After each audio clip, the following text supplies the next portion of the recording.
Apollo 13, the explosion that brought the moon mission home. There was a bang in the dark.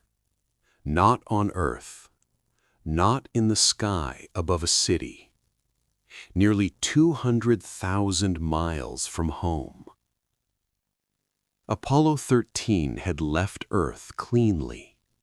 The mission was supposed to be NASA's third landing on the moon. By April 13, 1970, the hardest part seemed to be behind the crew. They were tired, but calm. They were doing routine work. Then the spacecraft shook. Warning lights came on. Meters began to fall. At first, nobody in Houston knew exactly what had happened. Inside the spacecraft, the men could not see the damage yet. They could only see signs of it. Power trouble, oxygen trouble, something leaking into space. One of the astronauts radioed the words that would live for decades. "Okay, Houston, we've had a problem here." In that moment, Apollo 13 stopped being a moon mission. It became a question with only one goal. Could 3 men survive long enough to come home? This is the true story of Apollo 13, and it is not only the story of an explosion. It is the story of a mission that looked almost routine, then became one of the greatest rescue efforts in the history of spaceflight. Chapter 1. A Moon Mission That Seemed Routine. By 1970, going to the moon was still dangerous, but it no longer looked impossible. That difference mattered. In 1961, President John F. Kennedy had challenged the United States to send a man to the moon and return him safely to Earth before the decade ended. Now that decade was almost over, and Apollo had already changed the world. Apollo 8 had orbited the moon. Apollo 11 had landed there. Apollo 12 had landed there too.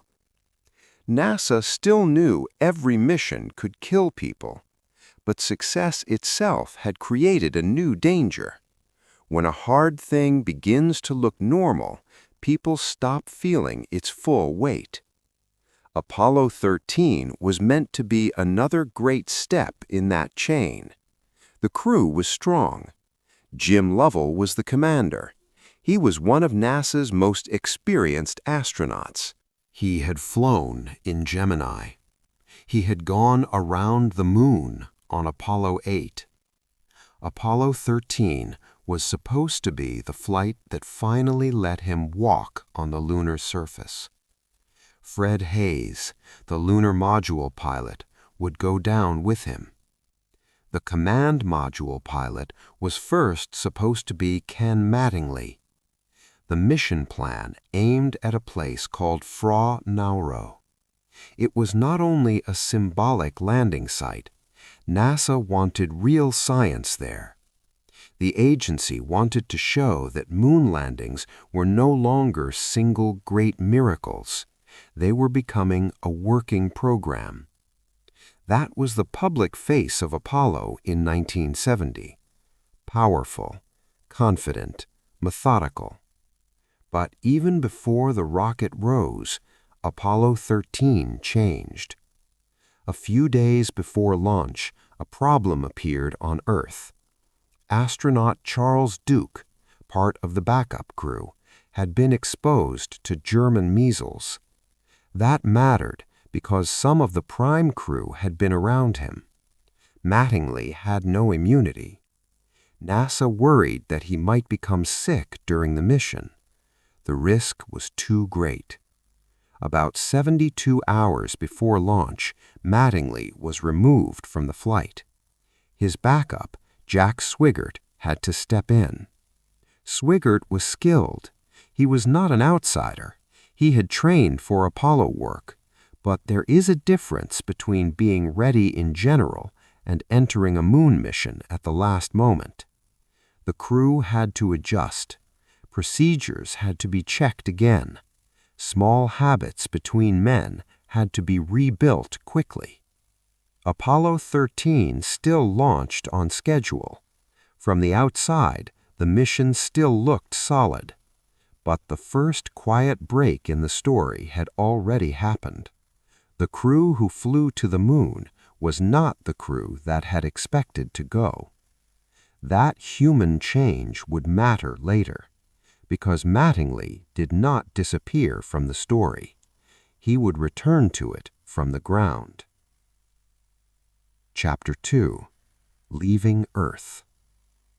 On April 11, 1970, the Saturn V lifted Apollo 13 into the sky. Even by Apollo standards, the launch was overwhelming. The rocket was massive. The fire beneath it seemed almost too large to belong to human engineering. For the men inside, there was no grand view. There was vibration, force, noise, instrument reading after instrument reading. A moon mission did not begin with poetry. It began with machinery.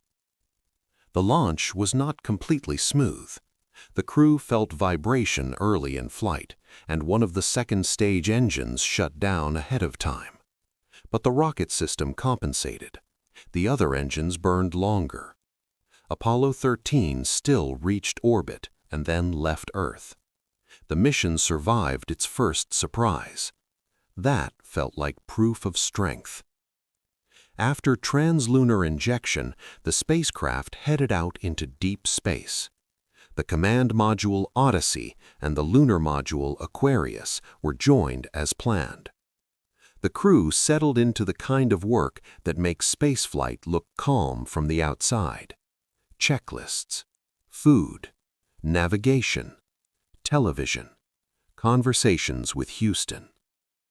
Apollo had become strange in one specific way. The missions were still heroic, but they also contained routine.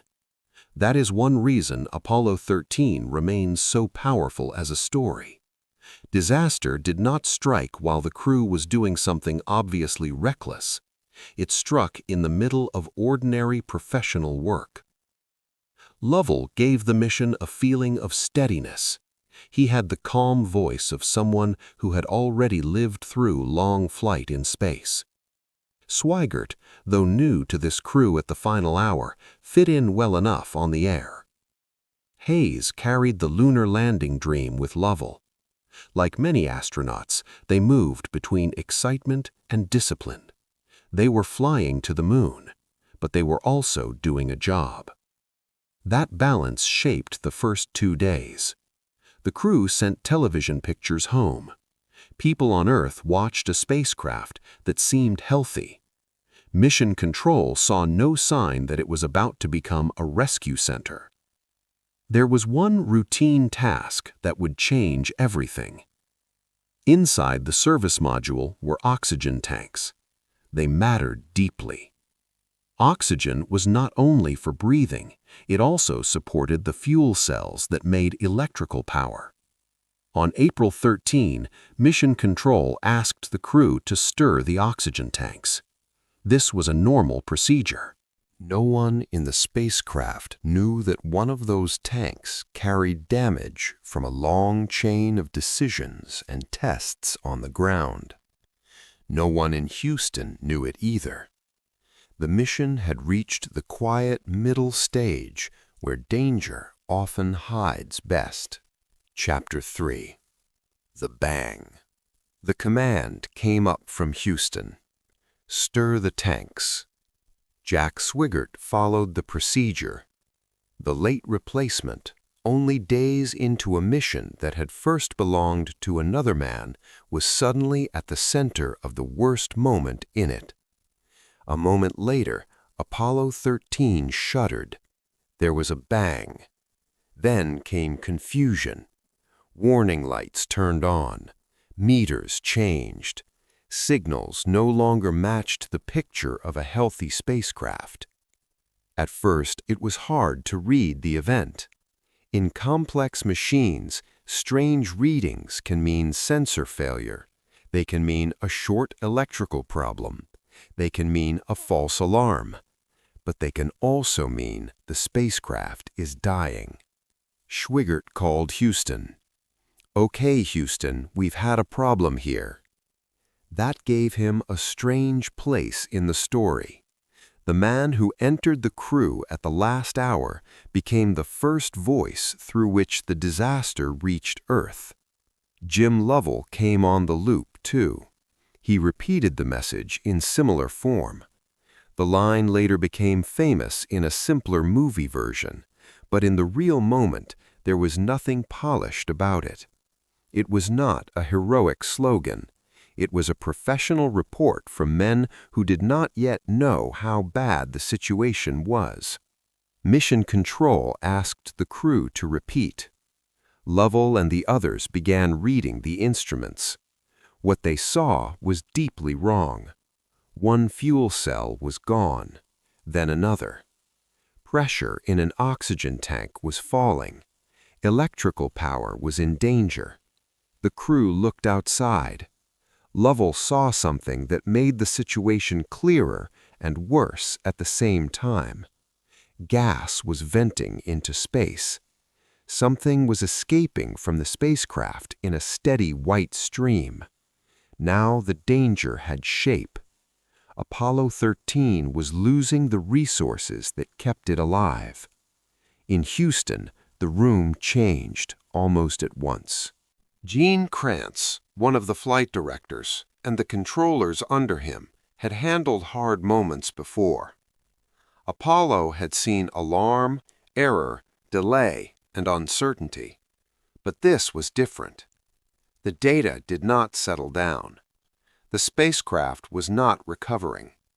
The readings kept moving in the wrong direction. They were no longer asking whether the crew could still land on the moon. They were asking whether the spacecraft could keep the crew alive.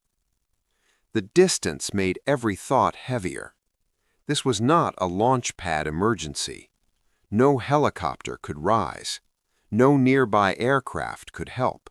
No ship could come close. Every answer had to travel through radio, numbers, checklists, and the minds of people separated by deep space. The mission was about 56 hours old. It was also, in a real sense, starting over. Chapter 4. No Moon Landing. Within hours, the truth became impossible to avoid.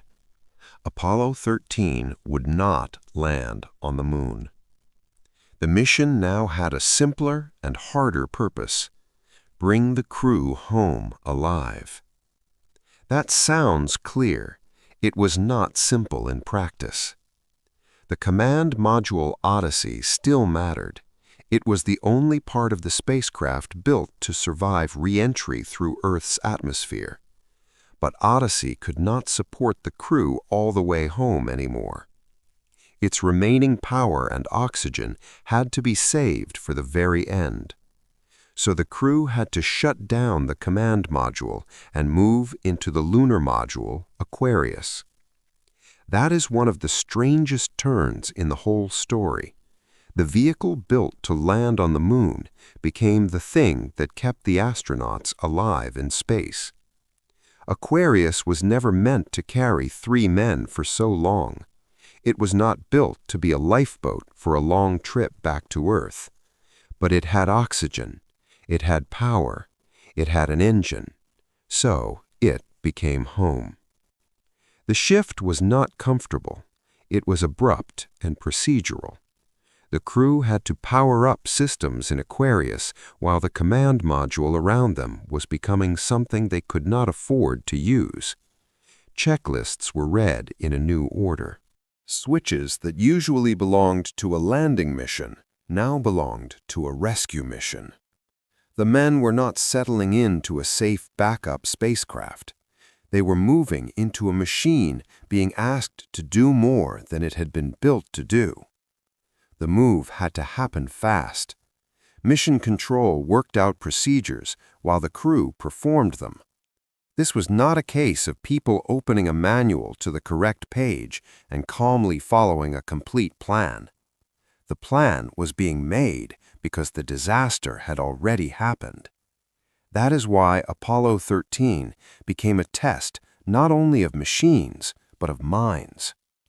On Earth, families and officials were learning the same terrible lesson.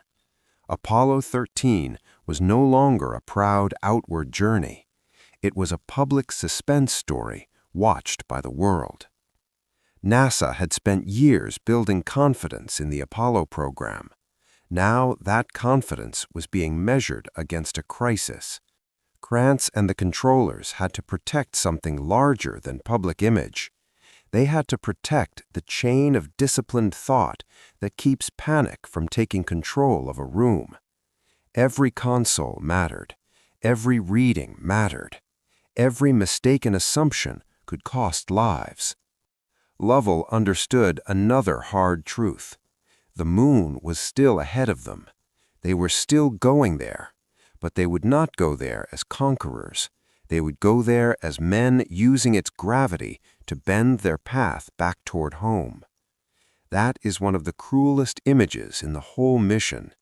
The goal remained in front of them, yet they could only pass by it. On Earth, the public picture changed too. News bulletins interrupted normal programming. What had looked like another distant Apollo success suddenly became a shared national worry.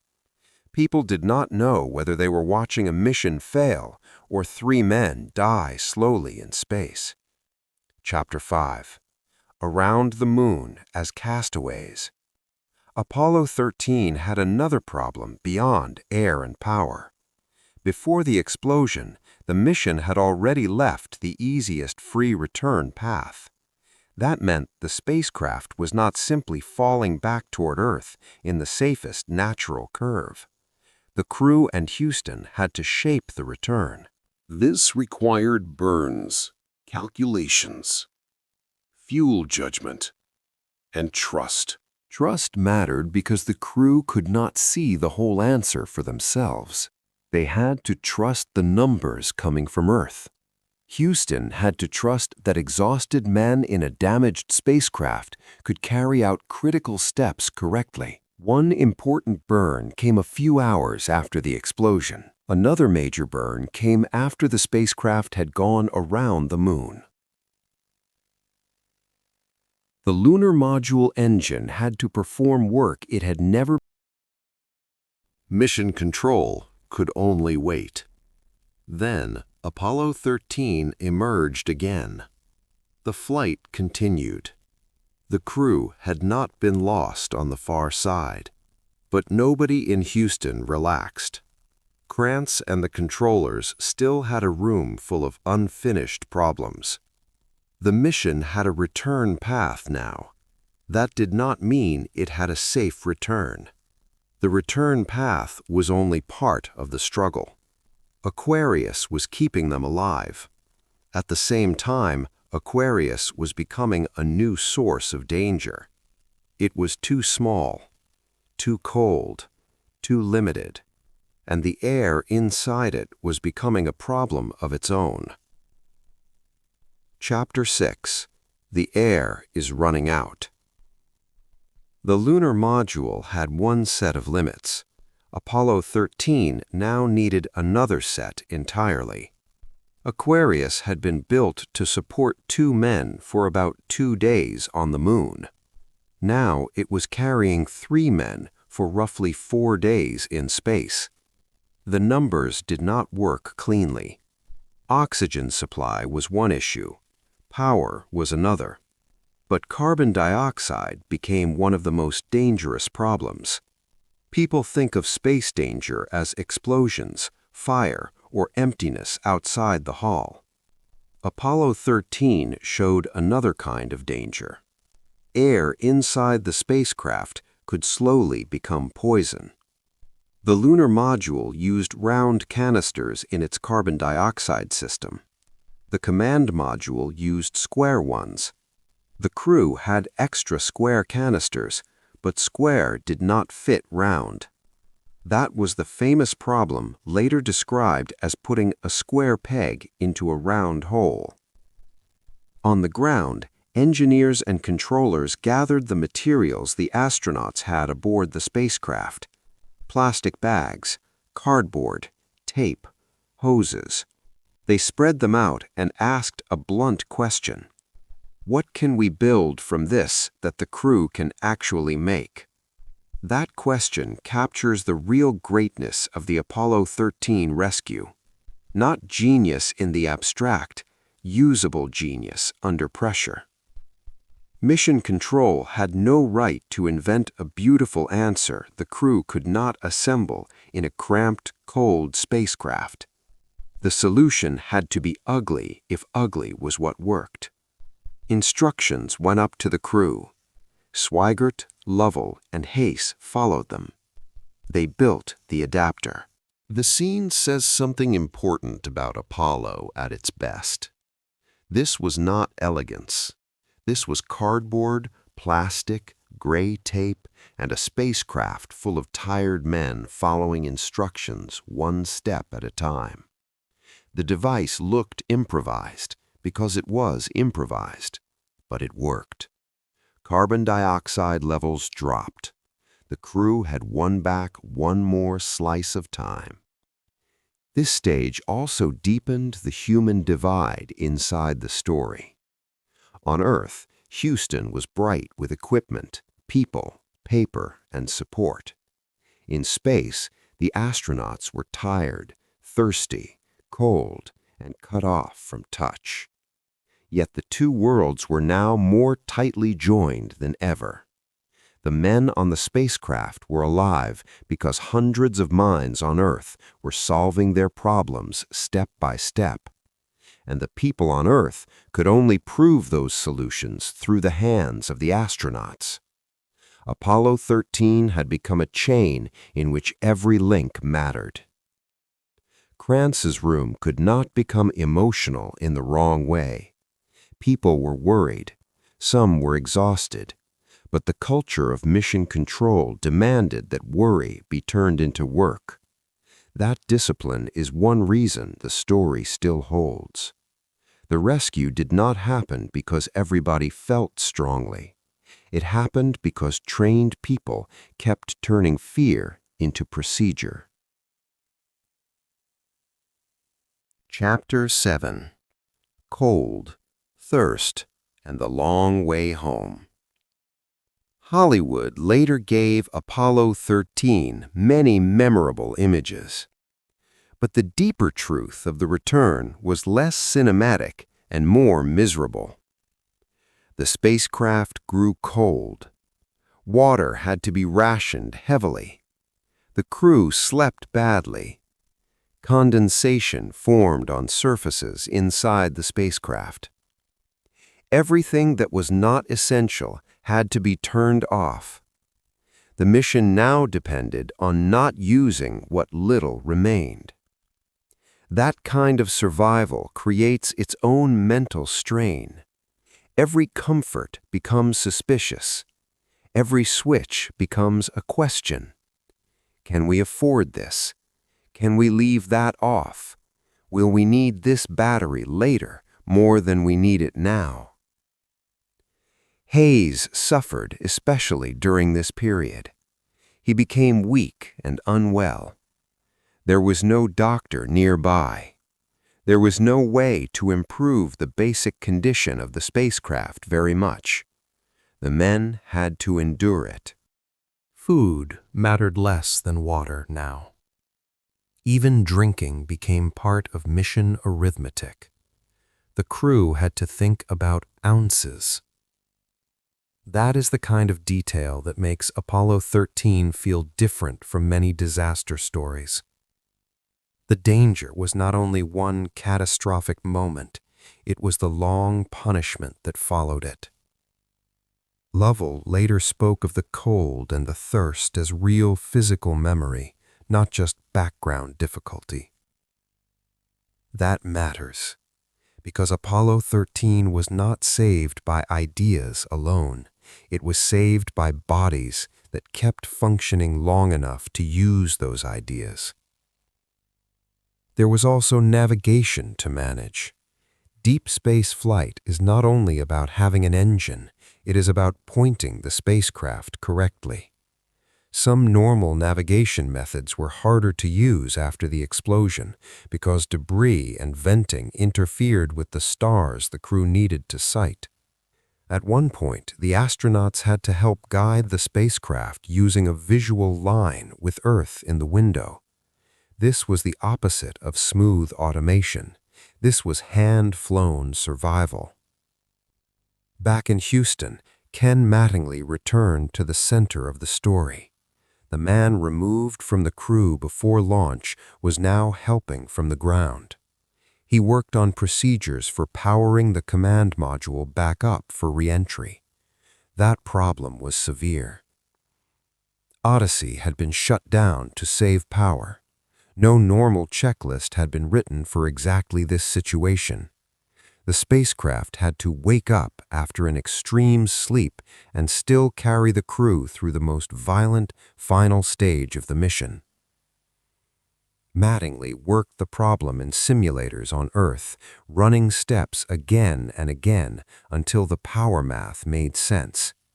He knew the spacecraft well enough to imagine the hands that would touch each switch. That gave his role unusual emotional force. He was not only helping some distant crew, he was helping the crew that had replaced him. Mattingly's role gave Apollo 13 one more layer of human meaning. He had lost his seat, then he helped save the men who took his place. The return to Earth was not a straight line of one triumph after another. It was a series of narrow survivals. One solved problem led to the next unsolved problem. That is why the story never becomes simple. Even after the air problem, even after the burns, even after the loop around the moon, the crew was still not safe. They still had to bring Odyssey back to life. They still had to pass through the atmosphere. They still had to survive the silence of reentry blackout. Chapter 8. Reentry. As Apollo 13 closed on Earth, the mission entered its last and hardest psychological stage. Hope was stronger now. So was fear. The crew had come too far to die easily in people's imagination. But spaceflight does not care about imagination. The mission still depended on machinery that had already been wounded once. Before re-entry, the astronauts jettisoned the service module. Until then, they had not fully seen the outer damage. Now they could. A whole side panel had been blown away. The sight gave physical proof to what the instruments had been saying for days. Apollo 13 had not survived a small systems problem. It had survived a near destruction. For the crew, that view must have carried a strange mixture of horror and clarity. They were alive beside a spacecraft section that looked opened and broken by force. Next came another goodbye. The astronauts had to leave Aquarius. The lunar module had kept them alive. It had become their shelter, engine platform, and emergency station. Now it had to be cast away. The men moved back into Odyssey. The command module was small even in the best circumstances. Now it had to serve as a re-entry vehicle after days of rationing, shutdown, and improvised procedure. The power-up steps mattered enormously. This was where the work done in Houston, including Mattingly, came back into the spacecraft. The crew followed new instructions built out of crisis, simulation, and care. Then came re-entry. Any Apollo crew disappeared from radio contact for a period during atmospheric reentry. That blackout was normal, but after everything Apollo 13 had survived, normal silence felt different. It felt longer, heavier. On Earth, people waited. Mission Control waited. Recovery forces waited. The world had followed the crisis for days. Now, everything narrowed into absence. No voice, no answer, just time passing. The blackout lasted a little longer than many people wanted. That did not prove disaster, but after Apollo 13, every extra second felt loaded. Then the voice came back. Apollo 13 had survived re-entry. Parachutes opened. Recovery crews finally saw the 3 parachutes spread above the ocean. Only then did the tension truly break. On April 17, 1970, the spacecraft splashed down safely in the Pacific Ocean. The crew was recovered by the USS Iwo Jima. Recovery did not erase the strain of the previous days. The men came back alive, but not untouched. They were weak, dehydrated, and visibly worn by the cold and rationing. They had left Earth to land on the moon. Instead, they reached home by parachute and helicopter, carrying survival before achievement. The mission had failed in its official goal. No one walked on the moon. No science was done at Frau Mauro. And yet the central fact was larger than failure. 3 men who should have died in deep space were home. Chapter 9. The mission that came home changed. It would have been easy to end the story at splashdown. Many retellings nearly do. But Apollo 13 remained important because the mission did not end as a mystery or as a pure miracle. NASA had to ask what had happened and why.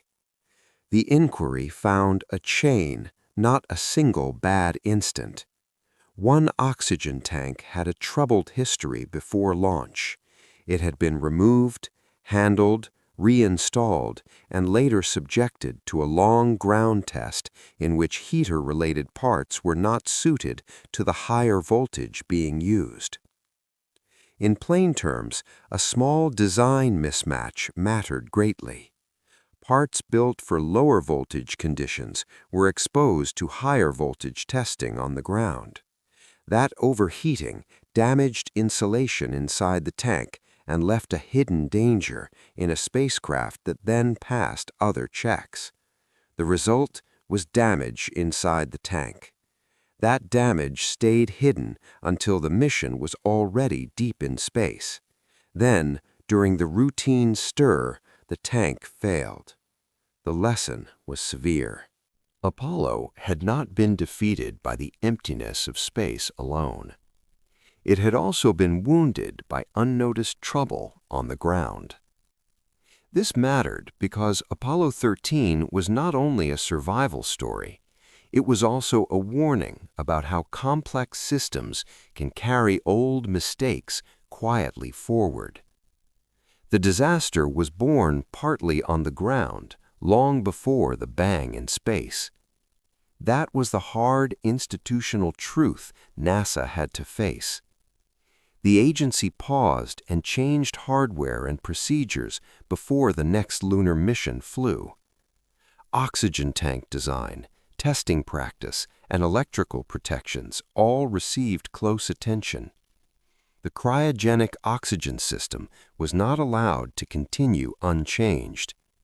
Managers, engineers, and review boards went back through the hardware and through the habits that had let the danger remain hidden.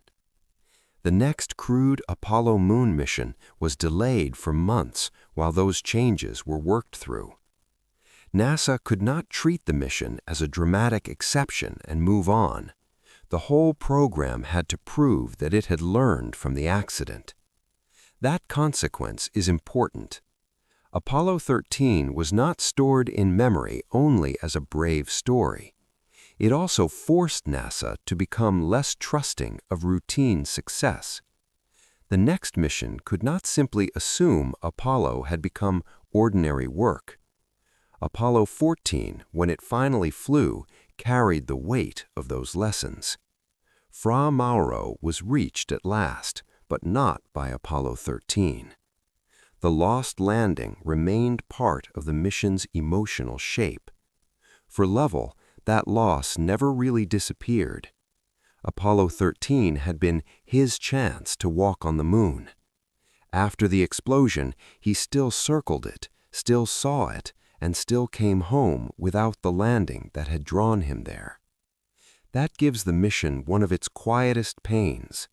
It is a survival story, but it is also the story of a goal that remained visible and was still taken away. There was also relief at the human level that numbers cannot fully capture. Families who had spent days in suspense had their men back. Mission Control, which had lived inside a state of concentrated fear, could finally let the strain show. Mattingly's line also reached beyond the rescue itself. He later returned to space on another Apollo mission, but Apollo 13 gave him a different place in memory first. The astronaut who lost his seat stayed on the ground and helped bring the crew home. Swigert's line remained unusual, too. He had stepped into the mission late, spoken the first famous warning, and then returned as one of the men whose names became tied forever to disaster survived by discipline. The public memory of Apollo 13 also changed over time. People remembered the phrase. People remembered the fear. People remembered the ingenuity in Houston. People remembered Aquarius as the fragile lifeboat in the dark. NASA later called the mission a successful failure. That phrase lasted because it said two true things at once. Apollo 13 failed in the narrow sense. Its moon landing did not happen. But it succeeded in the sense that mattered more after the explosion. The crew came home.